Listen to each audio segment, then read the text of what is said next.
people talking a lot about innovation and innovation ecosystems, but what do they really mean when they say that they want to build an innovation ecosystem? In building an innovation ecosystem, we could define it by being skeptical. So a skeptic told me recently, while saying ecosystem, it's somewhat self-defining.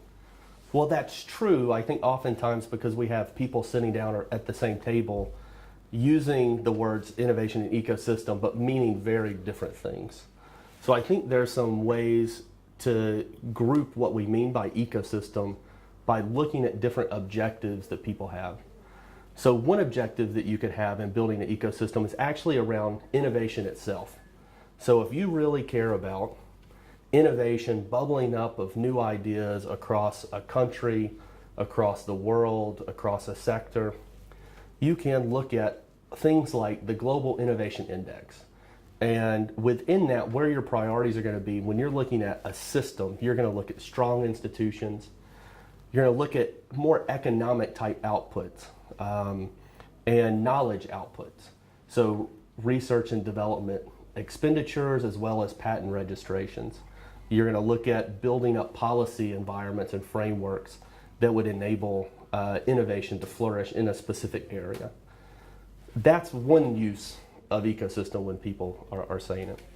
Another is that people will oftentimes talk about clusters or industries. So they'll say, we want to build an innovation ecosystem, but what they really mean is they want to look at new ideas and oftentimes new business models for SMEs around, say, textiles. So they're saying, how can we get new industries starting, registering, doing more value addition within a specific cluster in a specific geography? In fact, there's a book on my shelves here that says, the title of it is Innovation Systems and Clusters. So it puts synonymous together innovation ecosystem and industrial clusters. And for that, you would have a very different type of program or objective. The other way that you can think about it is, other objective you could have is you want to have a specific impact. So there was an innovation program in Rwanda funded by UK Aid that focused specifically on improving early grade literacy. So there, they have specific targets. Let's say this is, I don't know what their actual target was, but let's say it was improve early grade literacy by 5%. Well, then you can really look at that specific thing, look at who the actors are, see who the individuals are, the policy enabling environment, and really build a whole system around improving early grade literacy. And you would mean something very different, and your approach would be very different. So I think the final way that people use innovation ecosystem is around a specific solution. So let's say drones. So we would say, what is the ecosystem surrounding a drone? And really there, I think a lot of times they're talking about value chains. So how do I take this known product or solution and scale it up? And so there you're going to look at all the way from the ideation stage to scaling, the same way you would an agricultural value chain. Map it out, look at the enablers along the way, the policy environments, and whether it's global, you want to look at the diffusion of drones globally or the diffusion of drone technologies in a specific country or a region. And so I think that's where, when people say innovation ecosystem, they should first say what their objective is. And then you can have a real conversation about what you mean and what your intended approaches are. So if you had to visualize it, what would an ecosystem look like? There have been a lot of attempts to visualize innovation ecosystem. So step one, Google it. And you can see all sorts of different graphics and images. Let me tell you a few that I've seen and what I like and what I don't like about them, and then my general approach. One is, oftentimes you'll see like an environmental cycle. People will call it environmental ecosystems, but really it's the water cycle. That's the fun side of it, right? Do you know this image? You've got the mountain, and the rain comes down and becomes groundwater or runoff, and it goes to the lake, and the lake evaporates and becomes a cloud, and it rains again, right? You have that cycle. That's great because it shows relationships. But I think that image fails because it's a cycle that doesn't necessarily have direction. An ecosystem really should have an output, whether it's an idea, a new institution, an impact like we were talking about before. It also is somewhat assumes the water cycle is naturally occurring. An innovation ecosystem is not. It has to be intentionally and unintentional factors come together to create this thing. And it has this forward momentum. Another graphic or image that people will use is, like, imagine spinning plates, which is great because you have a lot of different solutions and problems. You got the stick, and somebody has to create the momentum, right? We know that you need youth, and you need entrepreneurs, and you need policies, so we can do that, and with intention, we can spin the plate. And then we know we have to maintain the plate, right? So we've got to go back, otherwise they all fall down, and then it becomes chaotic. You're running around and spinning all these plates. I like that part of the analogy, but what it doesn't show is the interconnectedness. Another image that people will use is a basket of eels. Big, slimy, stinky eels in a basket, because that represents well in an ecosystem how you put the actors together, and without intention they slither and they mix around, and maybe someone who is an entrepreneur becomes a researcher, and they connect in unknown and different ways. And I think that's great. However, a basket of eels also has no momentum, and it doesn't have an output. So what I like to use is a vortex. And the idea of the vortex is, if you imagine this big, vortex funnel, it's got momentum that's forward because it's sucking things in and pushing them out. And that's your actual objective. So let's say it's that scaling drone technologies. But you've got inputs, and maybe the inputs are going to have to be bright young minds. And at each stage through that vortex, as it gets more narrow, maybe you need inspiration at the beginning, then ideation, education and capacity building. You need to convene people together, cluster them, link them up. Then they need to form groups. Then they need to register institutions. And finally, down near the end, you're getting to actual organizations coming around an idea that they can build and improve on to scale.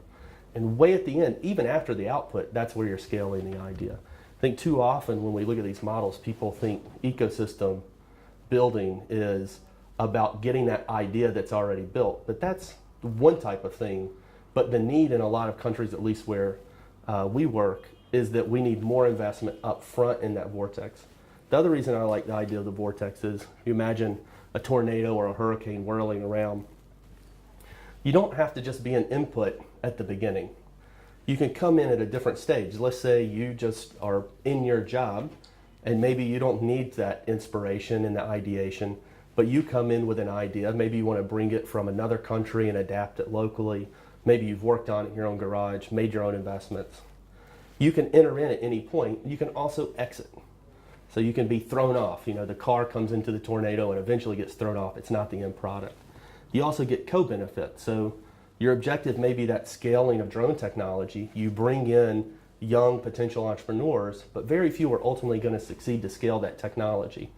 So a co-benefit could be job creation or job readiness type skills that people get by coming around, new networks, new connections. So Palladium has been implementing the Human Development Innovation Fund for several years.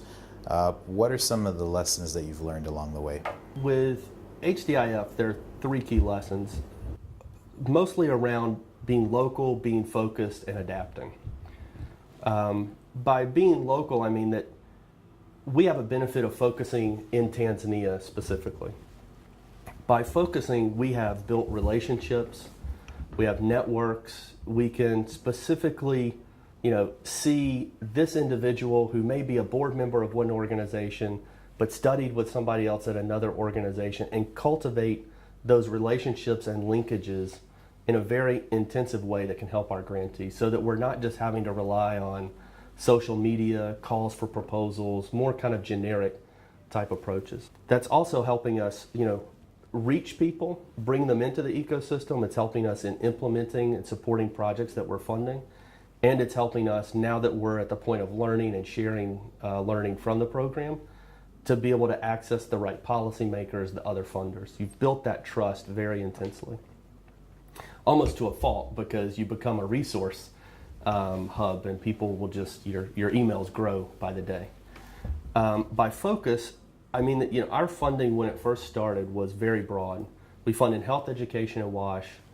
Some general themes, we were looking at innovation in those areas. That was great in the first pass to kind of see what the status was in Tanzania. If you were in a country where the ecosystem was a bit more robust, a lot more stakeholders, and more momentum to it, you wouldn't necessarily need that. But I think we needed that broad and open round. But the more that we fund, the more that we engage with the people, the more we can add value by focusing. And so we're, in our future rounds, they're focused on specific problem sets that we've developed with the community. Our knowledge and learning has begun to focus. We looked across all of our projects, looked across the ecosystem and said, not what is our pre-designed idea on what we can learn, but let's see where we are learning and take that list. And we took that list to our network and said, out of this list of areas, what do you want to know more about, or what's a big issue facing you? And so our stakeholders have chosen that we should focus in gender and ICT uptake. So the link of gender is an investment in innovation having an empowering or disenfranchising impact on women and girls.